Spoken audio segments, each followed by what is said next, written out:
We're back again, RecTalk Day 2 at the Recruitment Expo from the NEC in Birmingham. It's an interesting one today because I've been trying to kind of spend some time with these guys and work with these guys really since we set up RecTools and started RecTalk. So I've managed to kind of pin them down. They're extremely busy. But Paul, first of all, I appreciate you giving me Thank you very 20 much. minutes, half an hour of your time. No. I want to know about Firefish. Like, I see your guys' stuff all over my LinkedIn. Wendy's always giving some really amazing talks. But there'll be people out there that haven't made it out to the Expo today. Let's inform them, right? Yep. There's a lot of recruitment CRMs out there. Why should I go with you? What do Firefish do that makes you guys stand out? Yeah, no, listen, we do a lot of things, and thanks for having us on, Nick. Much appreciated. I guess there's a big problem that most recruitment agencies are trying to sort when they come and look at, obviously, different recruitment CRMs.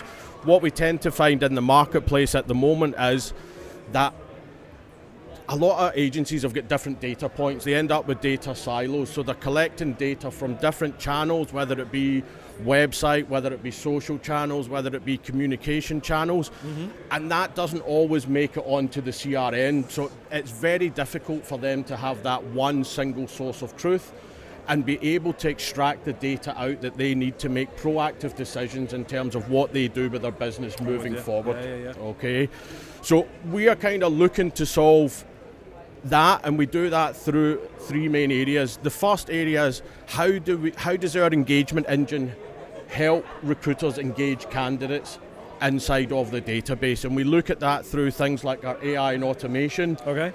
Obviously the buzzword, Wendy likes to talk about AI and automation a lot, and we are doing a lot. We've got stuff built in terms of the content with AI and automation, and we're now starting to develop the machine learning side of things as well that's coming into the roadmap. And that's to engage the candidates that are currently on the database, right? So keep them engaged. Keep them engaged.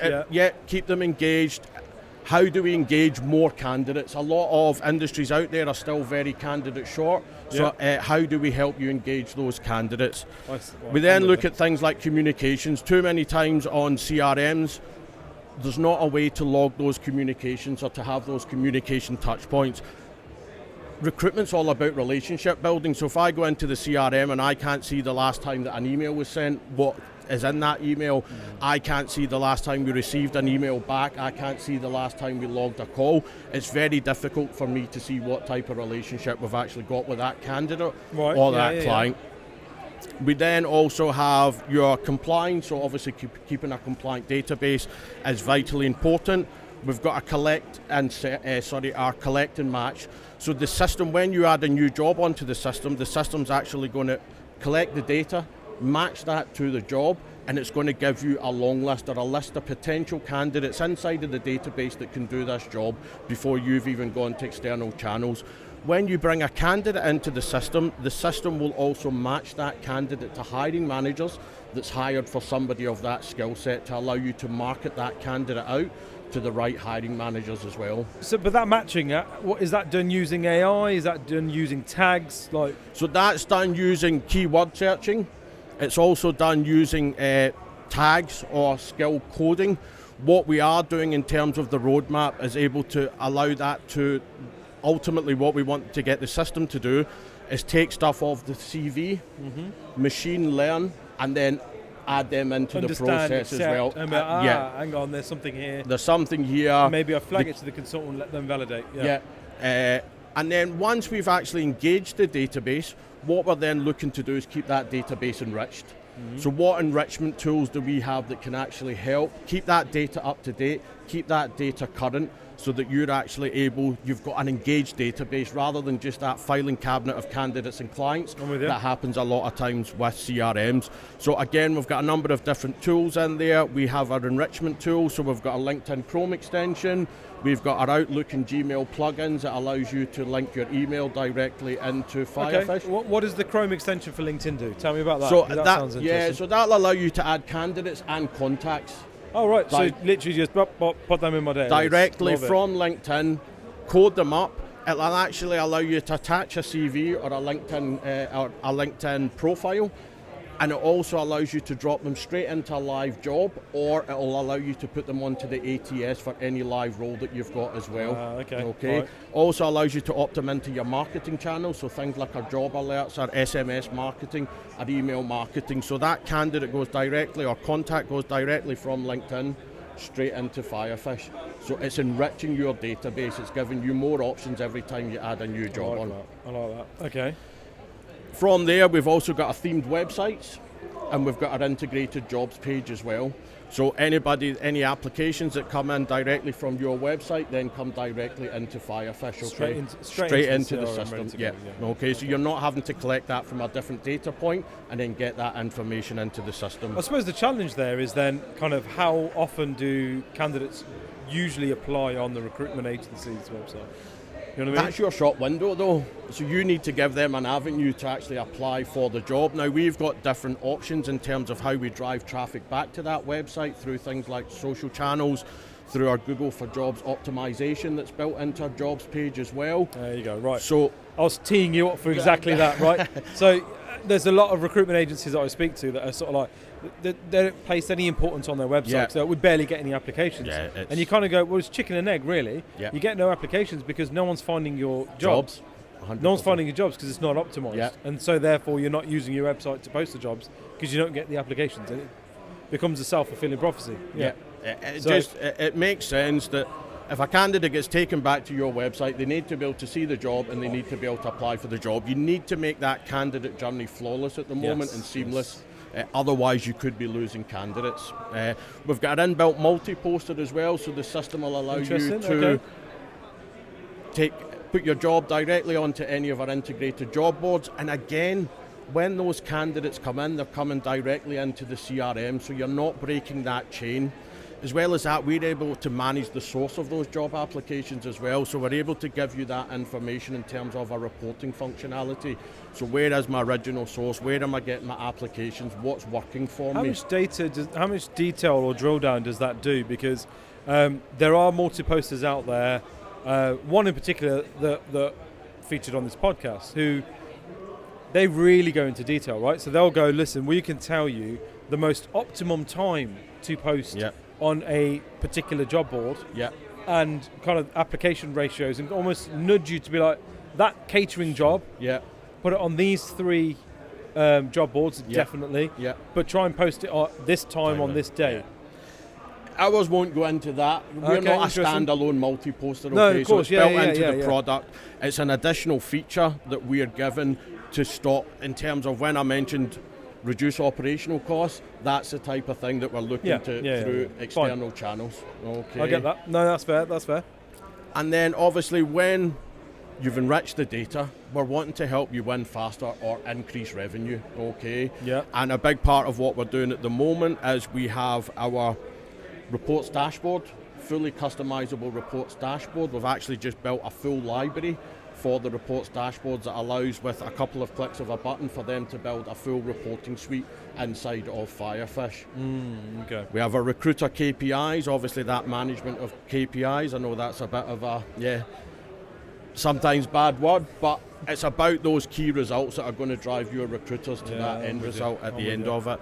And we also have our industry benchmark, which is a feature that our agencies have used a lot over the last couple of months with the fluctuating market, and that allows you to benchmark your average, your recruiters against an average recruiter inside a Firefish, and you can make it industry specific as well.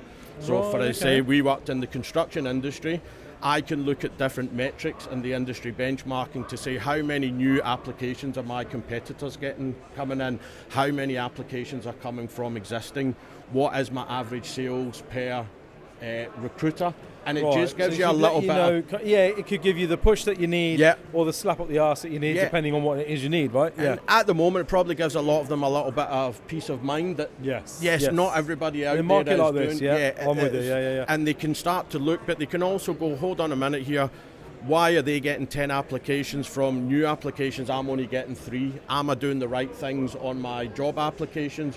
What's the difference? Am I using my database? Am I getting enough engagement on my database?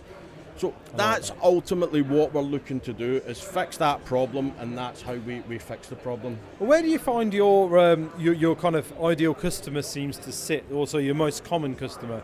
Are we talking enterprise customers? Are we talking startups? Are we talking kind of growing scalers?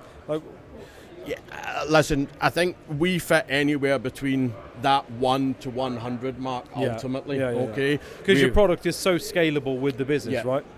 And we have different levels in terms of the product as well. We have a kind of basic package up to a professional package, and we actually have our enterprise package as well that offers a hiring portal, multiple front ends as well, so you can have multiple branded websites with all that information funneling into the CRM as well. So we are able to cover a number of different things, and we've actually just done a lot of work on our ICP as well in terms of where we fit. Really drilling down to who that really is. drilling down, kind of where we fit in terms of the marketplace. So that 1 to 100 mark would ultimately be. And you guys have got a temp scheduler within that as well, have you, or is it really a perm CRM? So no, listen, we do perm, we do contract, and we do the temp side. So we've got workflows for both. Doing a lot of work on the temp side at the moment, but happy to take on both. And a lot of agencies out there at the moment will do both, so we need to offer them the functionality to do the perm and the temp side. You mentioned off camera something about RPO and how your product kind of supports within that space as well. Yeah, and that Tell us about that. You would be looking at our enterprise package with that one. So obviously allowing branded websites, branded careers page. Yeah. That information coming into your database. Yeah. And a hiring portal, you can have a branded, fully customizable so it really hiring leans portal. into the employer branding, onboarding, that kind of thing. Excellent. So it's your product, but it's going to be the RPO product ultimately sitting there, allowing the hiring managers to go in and control whatever part of that process that they want to control. No, I'm with you. Right, appreciate this. I'm going to throw you my last question, which is a curveball. and I appreciate this is going to be a bit, I don't know, it's a tough one to answer. What's the future of a CRM in the world that we're in? I think the future, listen, obviously the word AI and automation, I think the future for me in terms of CRM is not replacing recruiters. It's about giving recruiters that little bit extra time back. Wendy did a talk this morning, and she's got the stats to back this up, that recruiters ultimately spend 2 hours on the phone to candidates or clients a day because of all the different tasks. What the future of a CRM should be is automating those manual tasks as much as possible and giving more time for recruiters to build relationships with candidates and clients, because ultimately that's what gets us to where we need to be in terms of making placements and billing properly. The more time we're away from that, the less effective we're going to be. Yeah. So the future of a CRM is enabling recruiters to continue recruiting, and building those relationships in a more efficient manner. There's so many touch points now that recruiters have to do jobs on a daily basis that don't ultimately make them money. Let the AI and automation do that for yourself, and let recruiters do what they're good at, which is build relationships. No, that's good, mate. I think that's a really, really good place to finish. Brilliant. I want to thank you, mate. This has been appreciate really fun. your time. Thank always, you very always much. Enjoy spending time with you, pal. We'll see you again on the next one. Thank you very much for listening. That was good. How'd you feel about that? Dry mouth. Yeah.